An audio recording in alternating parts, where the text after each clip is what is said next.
Hello, my name is Manuel, and I would like to explain why I think that World War II in Europe was not a good war, and why it would have been better not to intervene.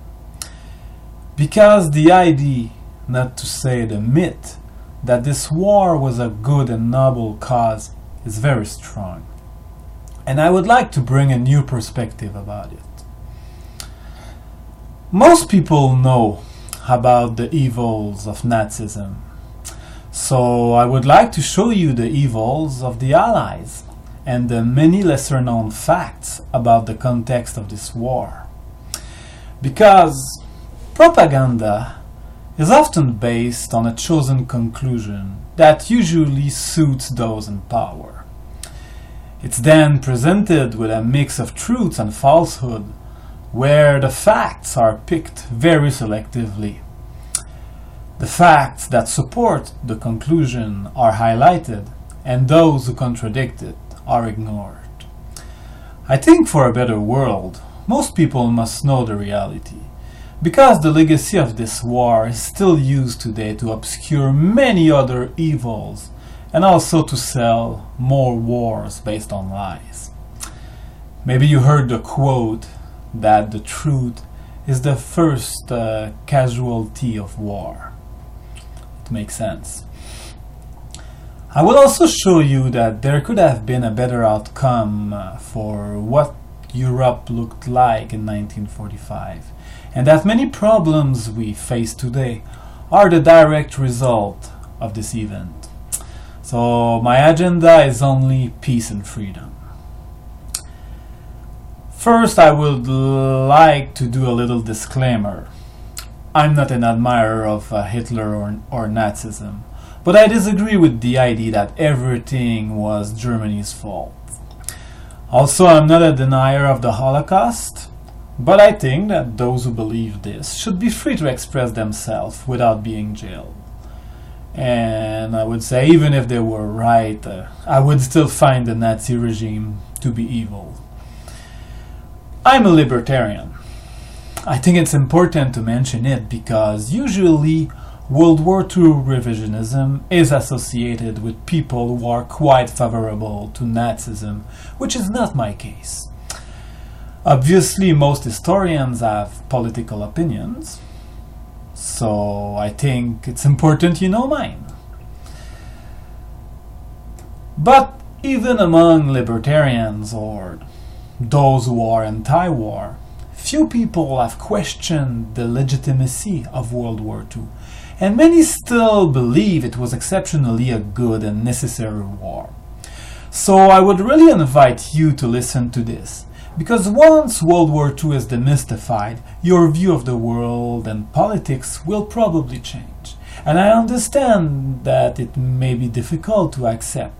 We all have been propagandized a lot about this subject. I also want to say that I don't know everything and I could be wrong, and you are welcome to tell me that if you think it's the case. I will present you some facts, but also some interpretations and even speculations for alternate choices. I do have a bachelor degree in history from a very leftist university where my course were often disturbed for some very funny stuff. But most of what I know about this, I learned it from books and podcasts, and I will give you all the references. Also, English is not my first language, so I would say please forgive me if my French-Canadian accent is a little bit annoying. It's also the first time I record a video like that, so I guess it will not be perfect. Okay. Now, because we talk about the concept of good and evil, I think it's important to define morality. So for me, morality is objective and universal. As a libertarian, I believe in the non-aggression principle that the initiation of violence against a person or its legitimate property is objectively wrong. And I think that most people that are not libertarians will agree with this idea. even if they don't support the political conclusion of a minimal state or no state at all. So for me, the evils didn't start when Germany invaded Poland or when France and Britain declared war to Germany. For me, the evils starts in every country where the group of individuals called the state initiate the use of violence against their own citizens by forcing them to conscription and to finance the war through taxation, debt, and especially inflation from money printing by the central banks, which is probably the most vicious form of theft. Also, citizens are forced into government school where they can be indoctrinated into obedience and patriotism. Let's be clear, if you refuse conscription, if you refuse to pay tax or to use government's fiat currencies, it's all non-violent behaviors that are simply peaceful non-associations and don't constitute any aggression, you will be attacked by the state with its police, courts, and prisons. And if you resist, ultimately, you will be killed. The evil starts there for me. And all countries, whether allies or Axis, democratic or not, use those violent means against their citizens. And they continue today. So I think a reason why so many people think it's so night and day between the Nazis and the Allies is because they make abstractions of the evil of collectivism and the state. Okay, so now let's talk concretely why this war was not as good as you have been told in government schools and most of the Hollywood movies about this. We cannot talk about the Second World War without talking about the First World War of 1940, which was without any doubt an imperialist war. It was all expressed in a complicated system of alliance and diplomacy that led to the war. The idea that it was a good war for freedom and democracy is absurd. The Allies included Tsarist Russia, that was from far the less free and democratic country. And France and Britain were the biggest colonial empires. Of course, this war was possible because of the power of the state that could indoctrinate people with its public school, print money, and conscript men. But imperialism is also possible because private enterprise, instead of competing in a free market, could instead use the power and the violence of the state against competition or to obtain resources violently in the colonies. Britain didn't like the challenge of the booming German economy. Even Churchill, the evil war criminal, admitted that the war was against German trading capacity. So all nations participating in the war had their share of guilt, and that includes Germany, who was hungry to get colonies or their place under the sun, as they said. But the war ended with the Versailles Treaty that considered Germany to be the sole responsible for the war.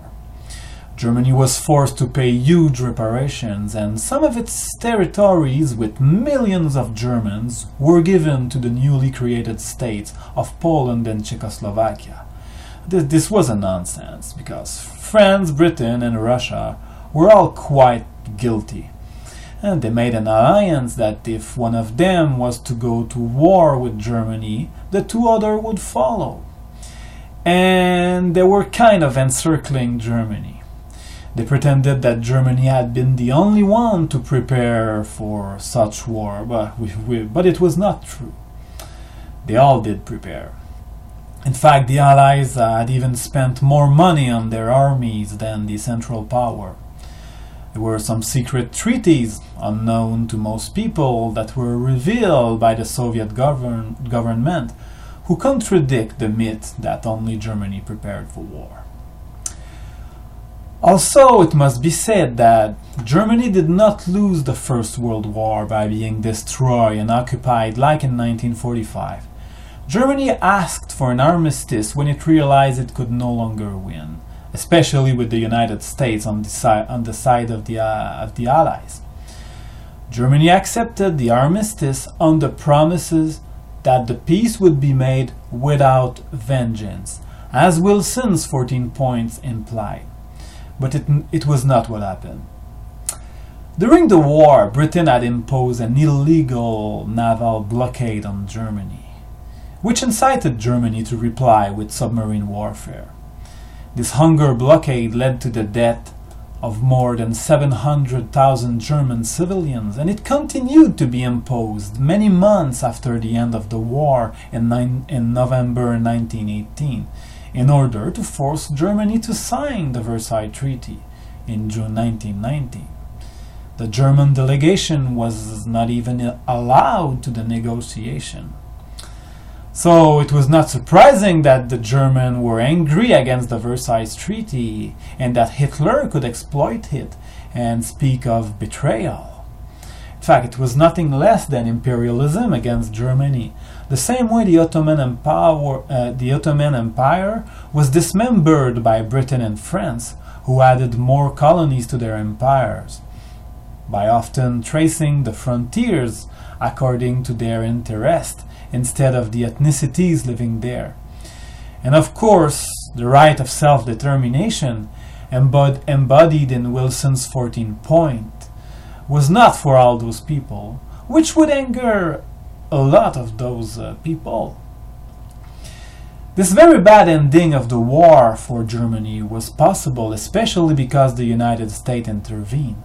Otherwise, it would mostly have ended as a stalemate, and nobody would have been able to impose such a vengeful treaty. Also, the German government, as a reaction to the entry of the United States in the war, decided to send Lenin, who was exiled in Switzerland, back to Russia with weapons and money, as a way to destabilize and stop the war on the Eastern Front, which I agree. To stop the war. So this way Germany could concentrate all of its strength on the Western Front before the American army would arrive. Lenin would effectively stop the war, which, as I said, was correct. But he also transformed Russia into a communist hellhole that would eventually spread to many more places. What is sad is that often the only critiques against war and imperialism are by socialists and communists, especially when they say that wars force workers to fight against each other instead of fighting against those who created that mess. Every step away from the free market can cause troubles that communists will exploit to better sell their murderous system. And I used to be a Marxist myself, and I'm very sorry about it. The First World War also caused a huge distortion in the economy, as if the destruction and the killings were not enough. It created artificial booms in many areas, like farming in the United States. And then after the war, many farmers went bankrupt when the demand came back to normal.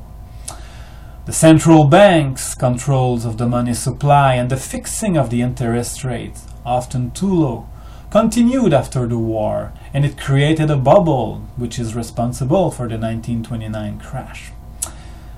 I wonder if any of our politicians have learned anything from that. And all this added up to the misery of the German people, who had already suffered hyperinflation in 1923, in part because of the reparations payment, and that the fact that France was occupying a part of Germany, and that when Germany was unable to pay, they just took the resource and shipped them home. So it was all things that Hitler could exploit to gain power.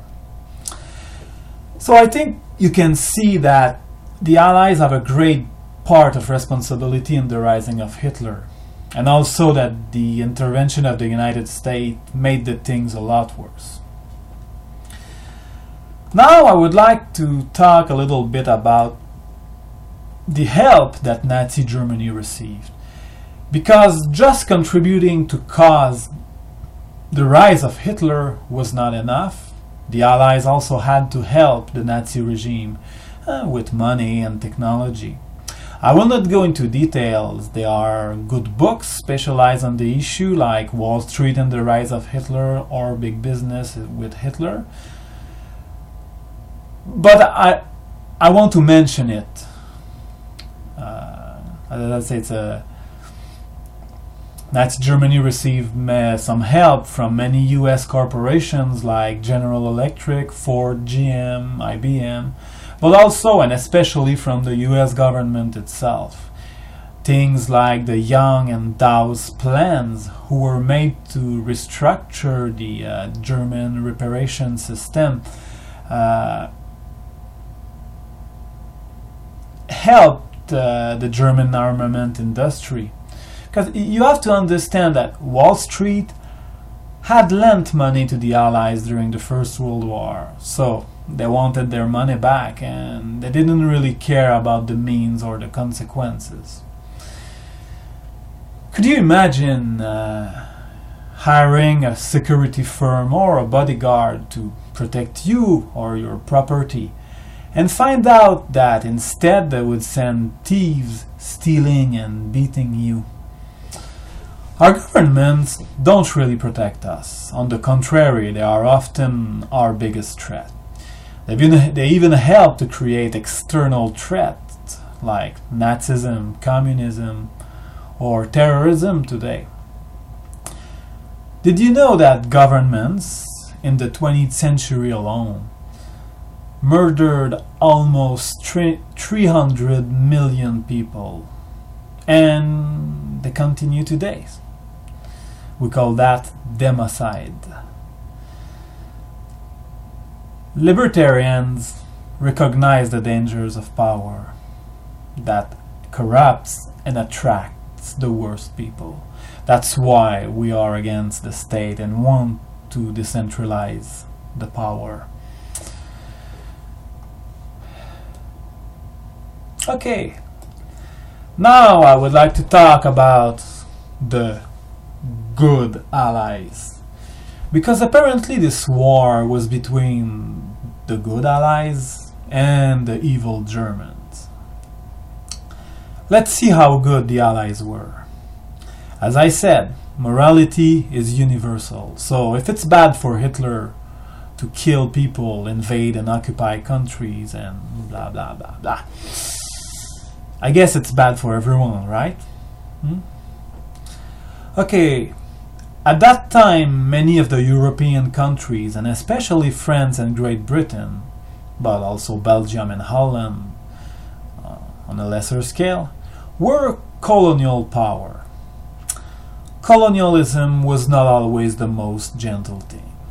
Of course, all was not bad. Some of the primitive people gained many advantages to meet Western civilization, and some of them did not have very nice cultures.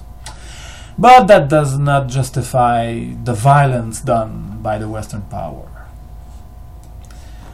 Rudolf Rummel, the author of the book Death by Government and an expert on democides, the genocides by governments, Rudolf Rummel estimated that from 1900 to their independences, colonialism in Africa and Asia would have killed around 50 million people.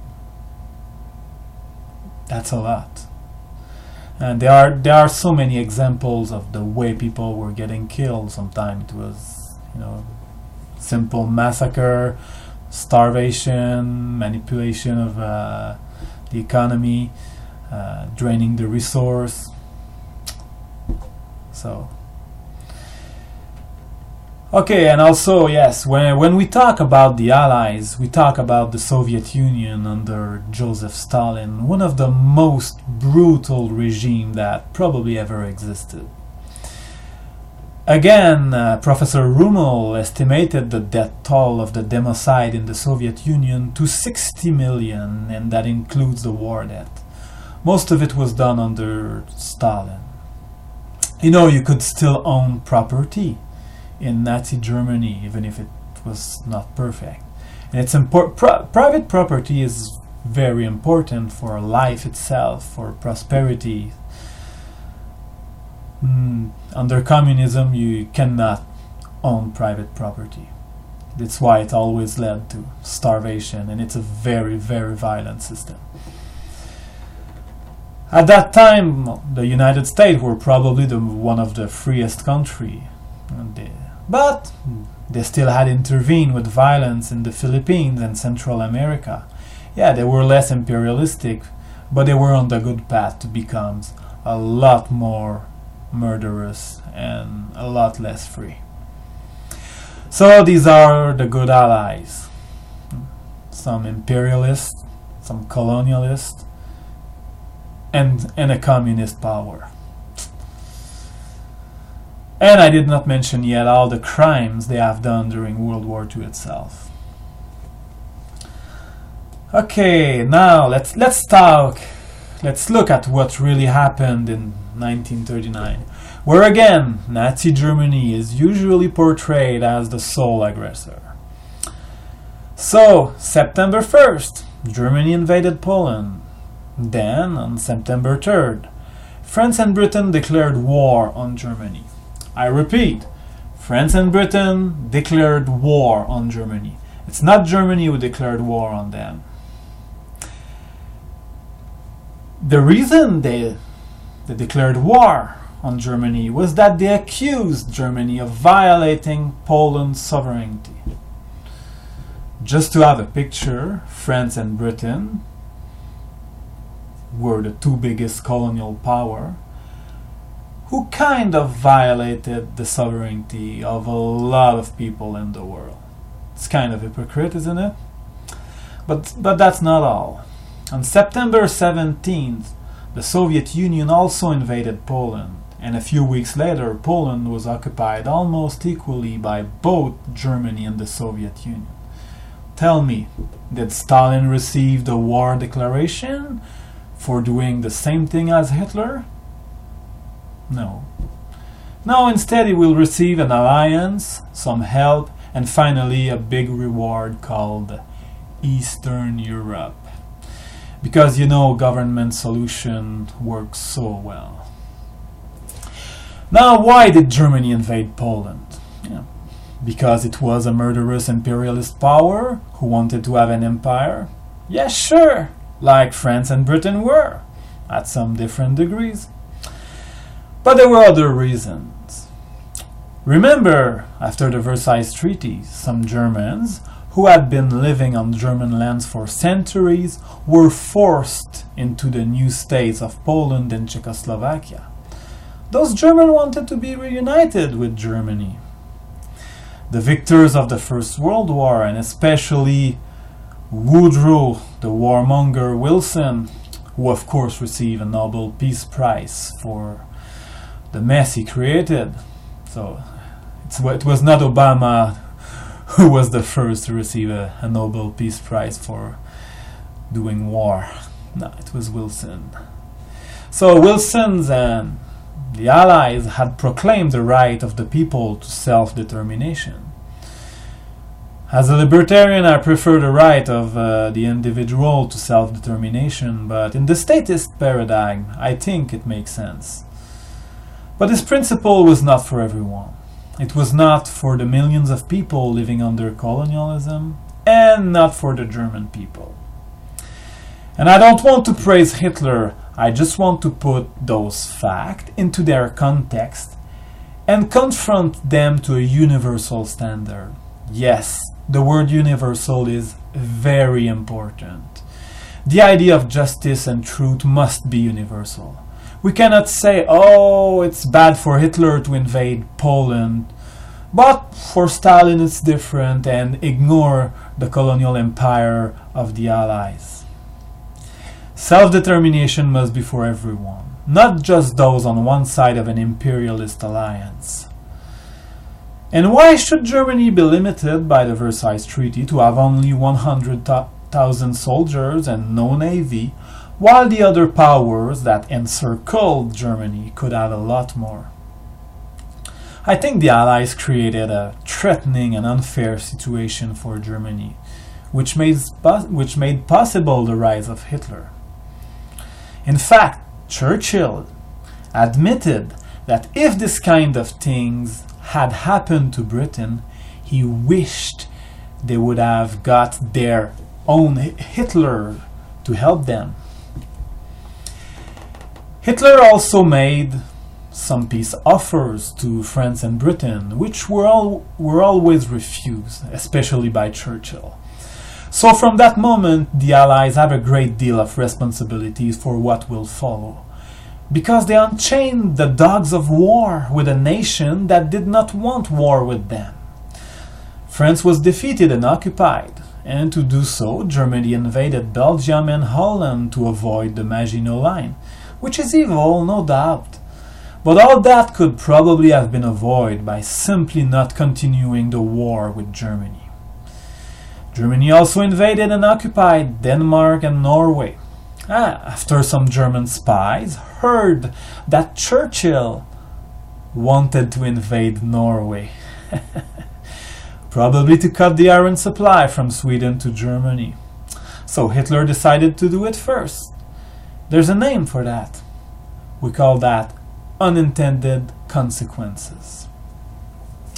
Hitler did not invade Sweden, Switzerland, Spain and Portugal, all neutral countries that were really neutral, and where the Allies did not try to threaten Germany like in Yugoslavia.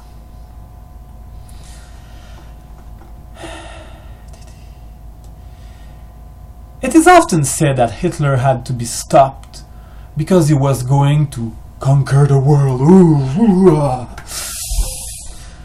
How true is that?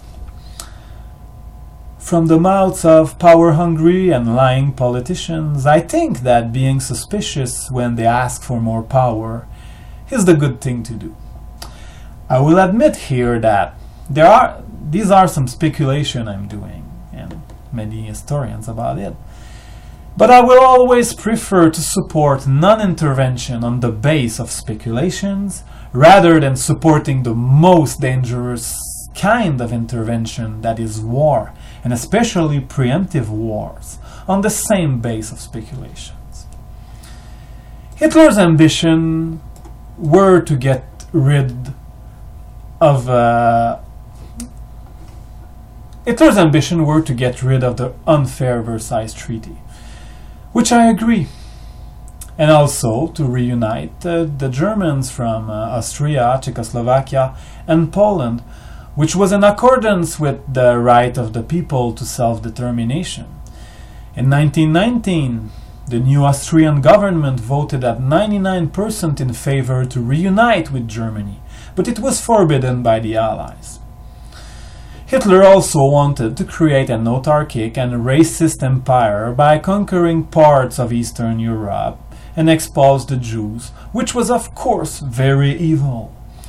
But if it's evil for Germany to want an empire, can we support that other empires start more wars just to prevent it? No, I really don't think it's the good solution, and you will see why.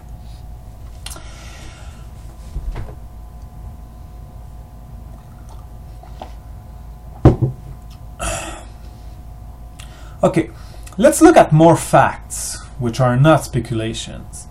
Of course, I don't say that it leads to the conclusion that Hitler was a peace lover. He was not.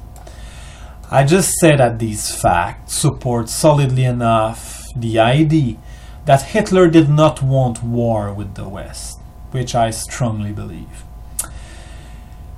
In his book Mein Kampf, Hitler criticized the Kaiser, the German emperor during the First World War. Hitler criticized the Kaiser for having a fleet and some colonies because he said that it was a challenge to Britain, and it incited Britain to make an alliance with France called the Entente Cordiale. Hitler wrote, "Consequently, no sacrifice should have been too great for winning England's willingness. We should have renounced colonies and sea power and spared English industry our competition." Hitler was not a free market guy, but he understood that Britain did not like the economic challenge from Germany. As I said, it's not Germany who declared war to Britain, and Germany made many peace offers that were all refused or ignored. British imperialism was for a second time very responsible of transforming a regional war into a full world war. Hitler even said that if Britain would fail, it would be a bad thing because other nations would profit from it. Hitler admired the British Empire, in fact. In the late 1930s, Hitler invested more than 10 million man-hours to build the Siegfried Lines, a defensive line to protect Germany on its border with France. Why building all this if you want to invade what is behind? When France lost in 1940 and the British and French troops were surrounded in the coastal city of Dunkirk, why did Hitler order his army to stop, letting more than 300,000 soldiers escape in Britain? I mean, if Hitler wanted to beat and conquer Britain, it would have been better to kill or capture those men so they would not be available to fight in the future. An answer that makes sense is that Hitler would have spared those men to be able to make peace with Britain. Unfortunately, Churchill, the warmonger, would not even listen to it. Also, Hitler did not take the French fleet after France's defeat. It's Churchill, the so-called hero, that ordered to attack it in Algeria, killing more than 1,000 French sailors. And then came the Battle of Britain in the summer of 1940, which is usually portrayed as the noble British defending themselves against the evil Luftwaffe. The reality is that the British could have avoided this by simply not having waged war on Germany, or by having accepted its peace offers. Another very important thing to mention is that in this conflict initiated by Britain, for which Germany made some peace offers, it's also Britain and Churchill who started to bomb German cities well before Hitler would do the same on British cities. Remember, next time you see the image of the German bombers over cities like London, just remember it's Churchill who started to bomb German cities, and while Germany was sending peace leaflets. In fact, after the first bombing raid on German cities, Germany replied by sending aircraft dropping leaflets explaining in English a peace offers. Okay, and I'm not trying to portray the Nazis as good humanitarians. They were not. They had bombed the city of Rotterdam. But the British also had some experience in that kind of war crime, which would be the favorite of Churchill, because they had already bombed villages in India and Africa. I mean, can you imagine bombing people that live in almost prehistoric conditions? It's quite evil. And I'm sure there are some right-wing bigots to support that. So for me it's clear, it was not a good versus evil war. It was an evil versus evil war of imperialism. And the evil imperialists that won are those writing history and controlling the propaganda. What is funny is that Hitler, if ever that was his goal after failing to make peace, was not even able to beat Britain in the air and then cross the English Channel with like 30 kilometers of water, when it was the only country he was at war with. And there are some people who believe he would have crossed the Atlantic Ocean to conquer America. It's kind of laughable.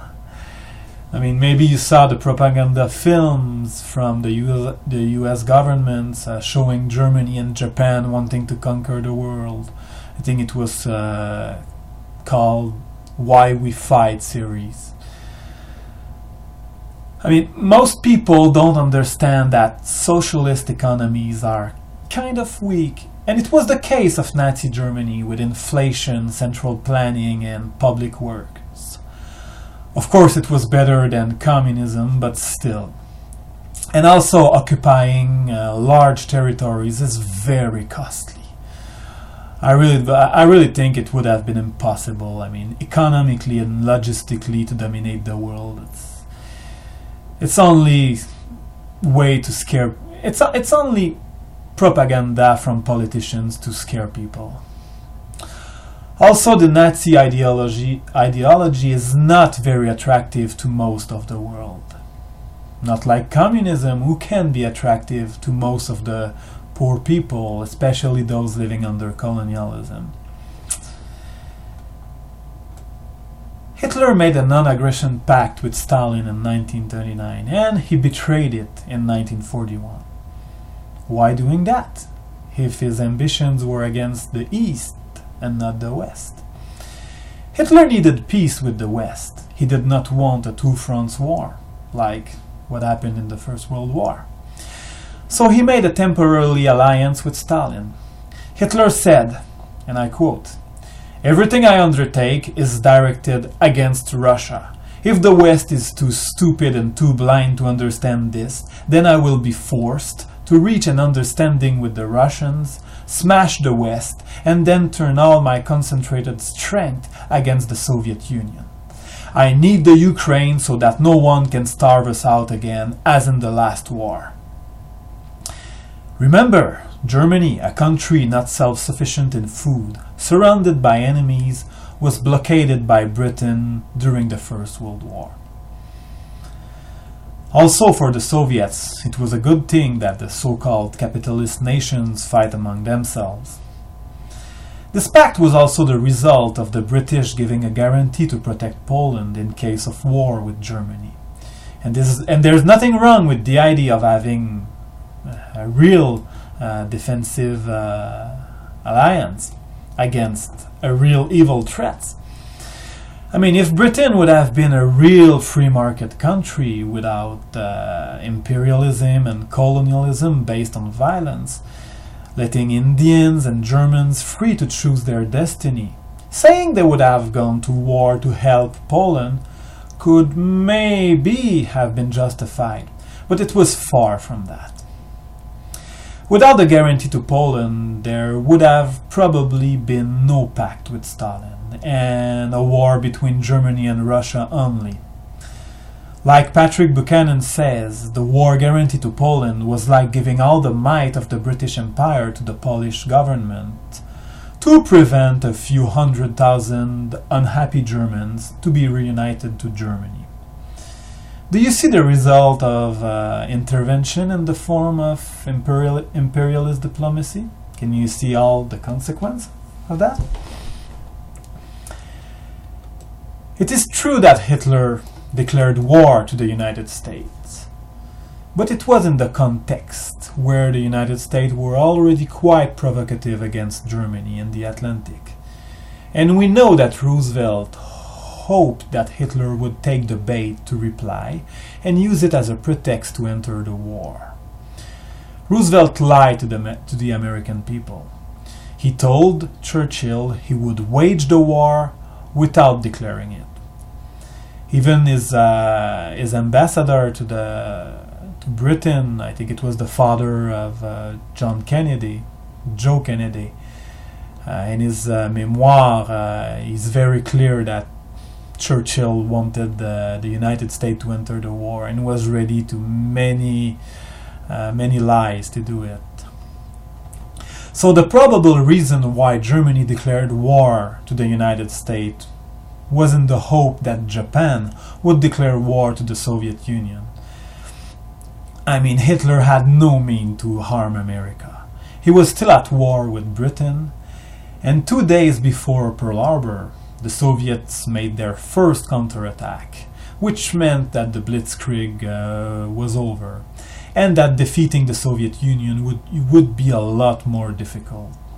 So the last thing Germany needed was to be at war with the most powerful industrial nation in the world.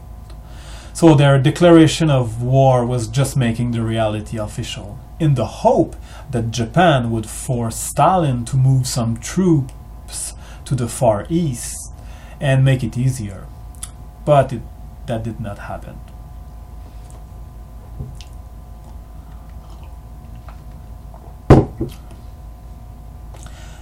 Now, let's talk about the war crimes of the Allies, because we all know those of the Nazis.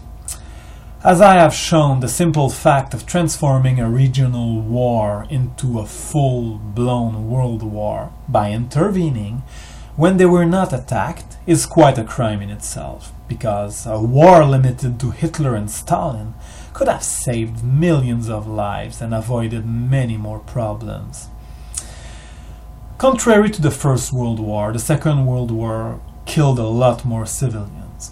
The bombing of civilians was such a war crime of the Western Allies. And it was openly stated that the goal of bombing civilians was to terrorize and demoralize them in order to make them surrender, which did not work. Some said it even made the war last longer because of the efforts of destroying cities and civilians instead of military targets. It also created a lot of hatred. It is the United States that dropped 2 atomic bombs on Japan, and the so-called justification that it was necessary have been debunked by so much historian. The Allies also came up with the Morgenthau Plan for the deindustrialization of Germany, which would have meant the death of millions, considering that Germany was not self-sufficient for food. Though the plan was never put in place, it required to be quite evil for thinking about it. And the idea of the plan, which with the unconditional surrender the Allies were asking for, which came to be known by Germany, probably contributed to make the war last longer, because it helped the propaganda in Germany to convince the moderate German that they were better to fight until the end. At the end of the war, it is estimated that 15 million Germans were expelled from their ancestral lands in Prussia, Silesia, Pomerania, and the Sudetenlands. Almost 2 million of them died during the process. And this was all decided and approved by the Allies. With Operation Kiel Hall, the Western Allies also approved the forced repatriation of millions of people to the Soviet Union, where a grim future, if not death, awaited them. There were prisoners of war who were considered traitors for surrendering, and also Russians and Ukrainians that fought alongside with Germany because they hated so much communism and Stalin. Some of them even preferred to commit suicide while in captivities by the Western troops rather than go back in the Soviet Union. I think there were some examples of Soviet prisoners breaking windows of the train to cut their throat because they didn't want to go back. It's very sad. The Western Allies even delivered to Stalin some people who were not Soviet citizens, like the Cossacks who fought against the Red Army during the Revolution. When we think of the Nazis, what comes to mind is concentration camps, where people were being killed either by gas chamber or through disease and starvation. The Allies also had concentration camps. The British had them during the Wor War, where 25,000 civilians died. Over 100,000 Japanese living in the United States were imprisoned into camps during World War II. Of course, I admit it was not that bad. It was not camps to be killed, but still it was concentration camps. And of course, the Soviet Union, that was the world leader for concentration camps, that killed a lot more people than the Nazis. The Western Allies knew that the Jews were persecuted in Germany, but they sent back ships full of refugees. The Royal Navy even opened fire on a ship trying to reach Palestine. And they never bombed the death camps. You still think they are good after all that? Oh, yes, and after the war, some allied countries would not waste time to wage war against people in their colonies, like in Algeria, in Indochina, and Indonesia, because people there wanted their independence. Again, the Allies, with the Atlantic Charter, it's a kind of an upgrade of Wilson's 14 points, proclaimed the same good ideal, freedom and self-determination with hypocrisy.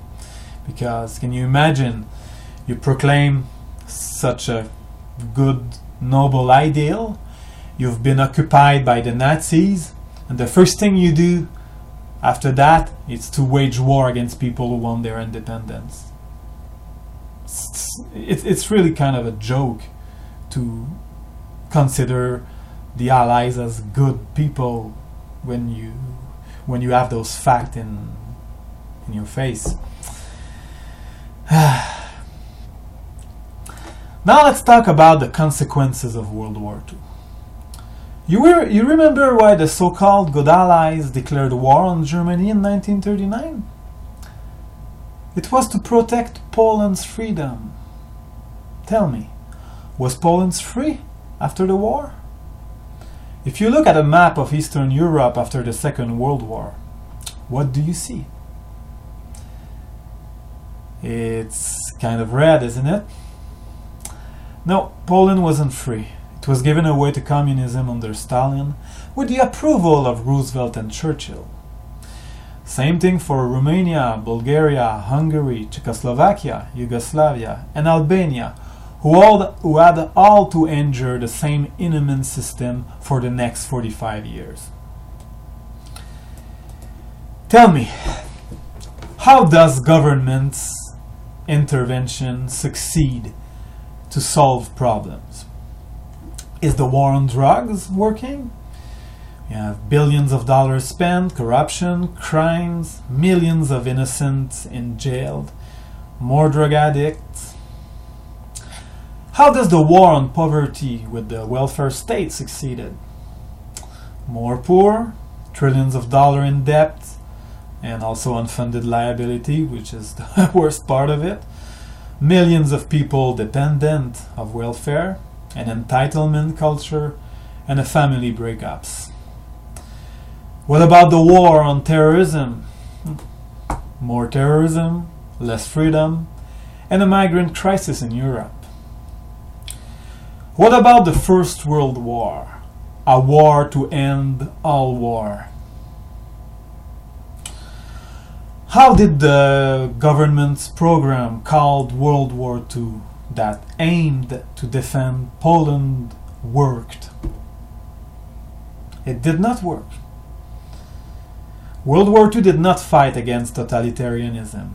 It expanded it instead. And at the cost of tens of millions of death and a terrible destruction. Britain expanded that war in order to defend its dominant position and its empire, but that did not work. After the war, Britain was almost ruined. It lost its gold reserves and dominant position to the United States. It even lost its colonies.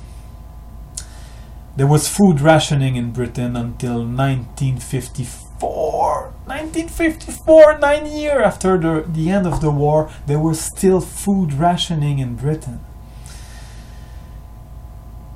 War is a huge loss of opportunity.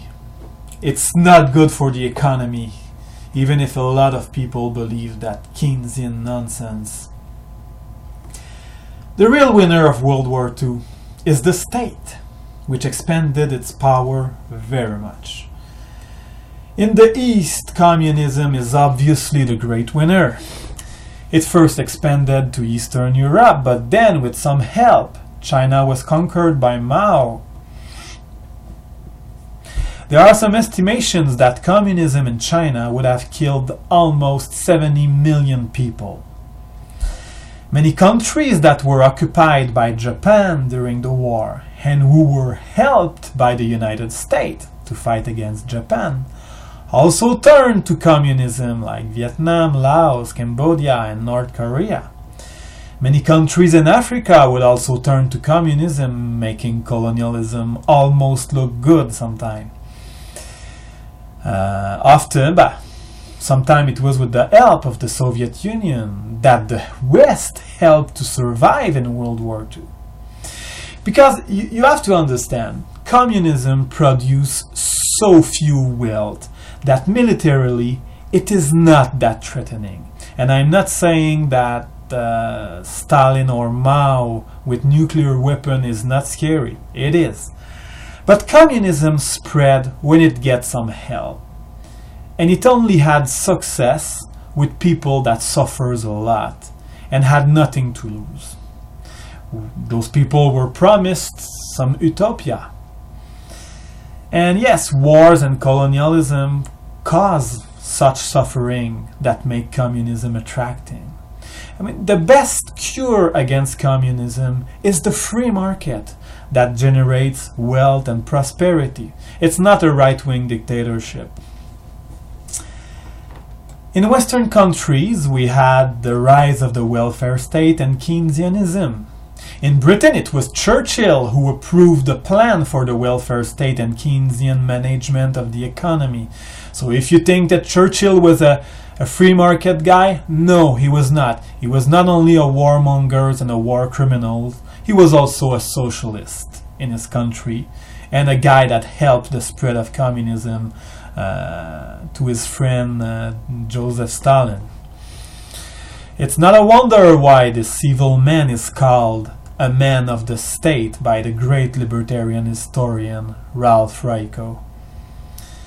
We also had the military-industrial complex that grew with the war, who could lobby for more wars to satisfy its hunger of blood money.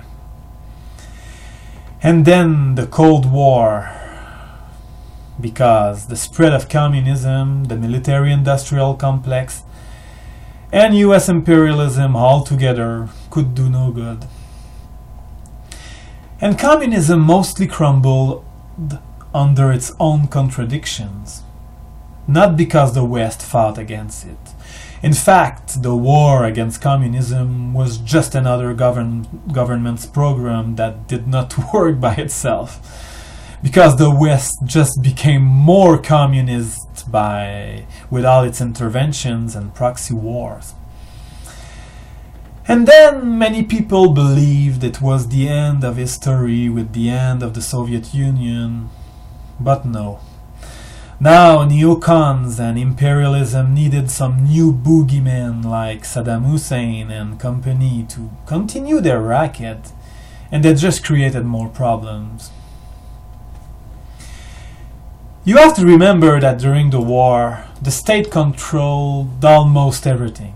It was planning the economy, and because people believed that the war was a good and necessary war, because remember, anti-war people had been silenced or jailed, and that the state succeeded at beating Nazi Germany and Imperial Japan. Then many people started to believe that the state could be the solution to many more problems as compared to before. People wrongly believed that the 1929 crash was the result of the wild free market, and that governments were the saviors, which is false. They just made things worse as usual. You see, war reinforced the feeling toward collectivism and the nation-state. War is the health of the state, as Murray Rothbard said so well. Do you see why non-intervention is probably a lot better? I mean, both practically and morally? Patrick Buchanan says that those two world wars may have been the death blows to Western civilization. And sadly, I believe he's right, if we look at what's happening right now in the world.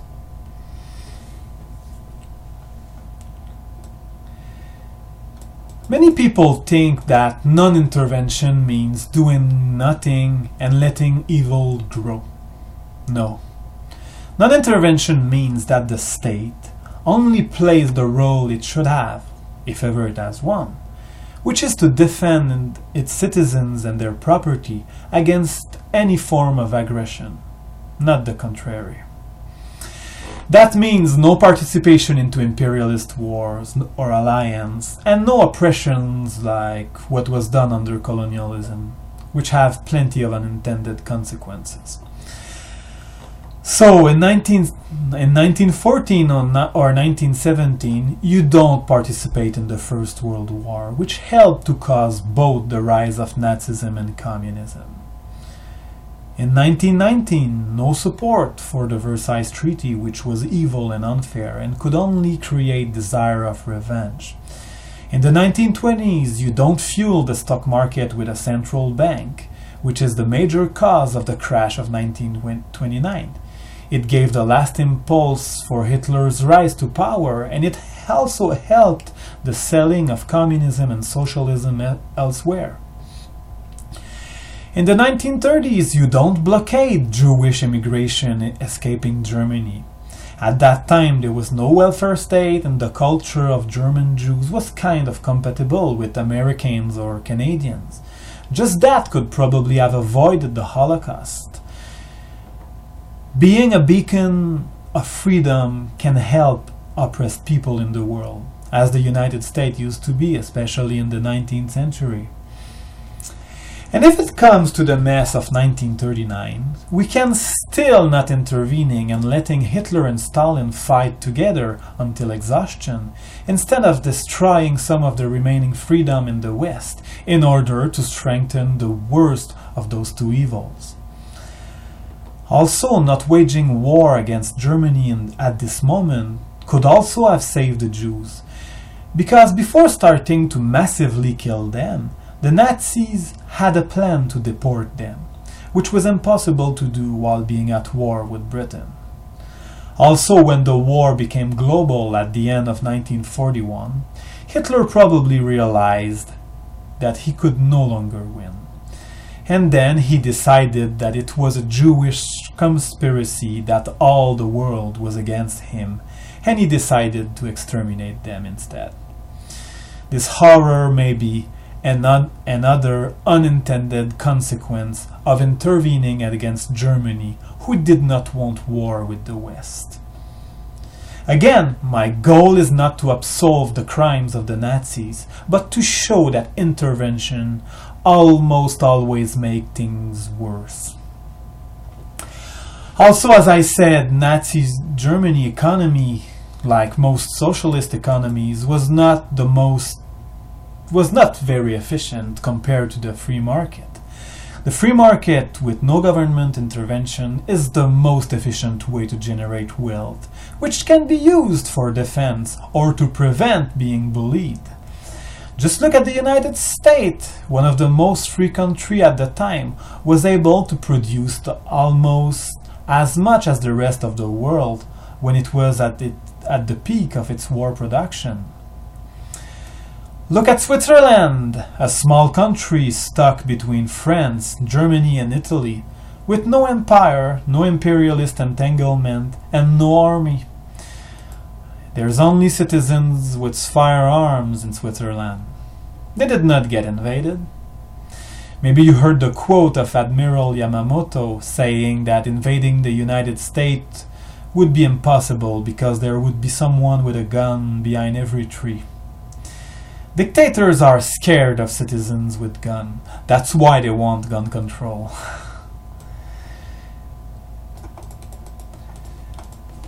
The legacy of World War II is still with us today.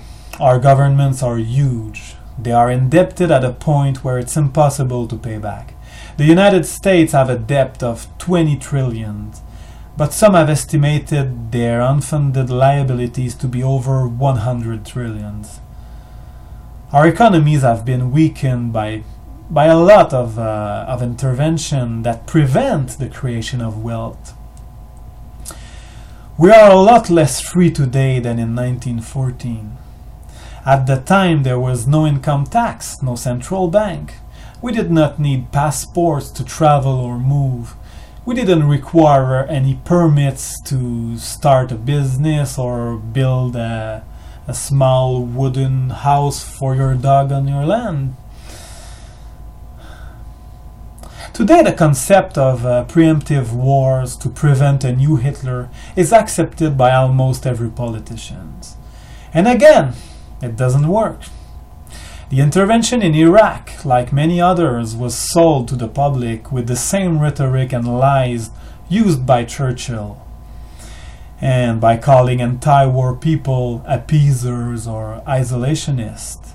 And the result is kind of the same. It spread terrorism and civil wars all over the Middle East. There is a migrant crisis. And again, we lost more freedom in the process. With the Patriot Act and the Homeland Security or their equivalents elsewhere. The dangers of imperialism are always there, especially from the United States with its arrogance, who has over 700 military bases all over the world. There are some estimation that since World War II, US imperialism, countless interventions, would have killed at least 20 million people. The situation today is probably a lot more scary now that big powers have huge stockpiles of weapons of mass destruction than the idea that Germany could have ruled parts of Central and Eastern Europe. I thank you very much for listening to this. I hope you have learned something useful and became more suspicious about the myth of the so-called good war. I'll be happy to answer questions and have a discussion if you were able not to insult me and called me a Hitler lover, which is not the case. So I would ask you, please, if you want, like, share and subscribe to my YouTube channel. I will work on more of such video like this. I have already some good work done on just Winston Churchill as a historical character. Before I leave you, I would just like to show you the reading and the references for all that, because I think I owe a lot to all these people that helped me to acquire this knowledge. So there is the book The Cost of War by John V. Denson. It's a compilation of mostly libertarian authors from the Mises Institute. The book Great Wars and Great Leader by Ralph Raico. This book is a must-read. Raico is probably the best libertarian historian and war revisionist, and sadly he died a few weeks ago. Wilson's War, How Woodrow Wilson's Great Blunder Led to Hitler, Lenin, Stalin and World War II by Jim Powells. Churchill, Hitler and the Unnecessary War, How Britain Lost Its Empire and the West Lost the World by Patrick James Buchanan. It's another great book about the matter. Human Smoke by Nicholson Baker, The Beginning of World War II, The End of Civilization. It's a compilation of quotes and facts showing that the Allies and Churchill were far from being good. We Who Dared Say No to War by Tom Wood. It's another compilation of anti-war people. Big Business with Hitler by Jacques Powells, and Wall Street and the Rise of Hitler by Anthony Sutton. The Myth of a Guilty Nation by Albert Janock. It's a book that shows why Germany was not the only one guilty for the First World War. The Failure of America's Foreign Wars by Richard Ebling and Jacob Arnberger. Also, many authors like Robert Higgs and Murray Rothbard. Many articles from LouRockwell.com or the Ludwig von Mises Institute. Podcasts from Freedomain Radio, School Socks Podcast, The Tom Wood Show, Antiwar.com, and many more. Thank you very much.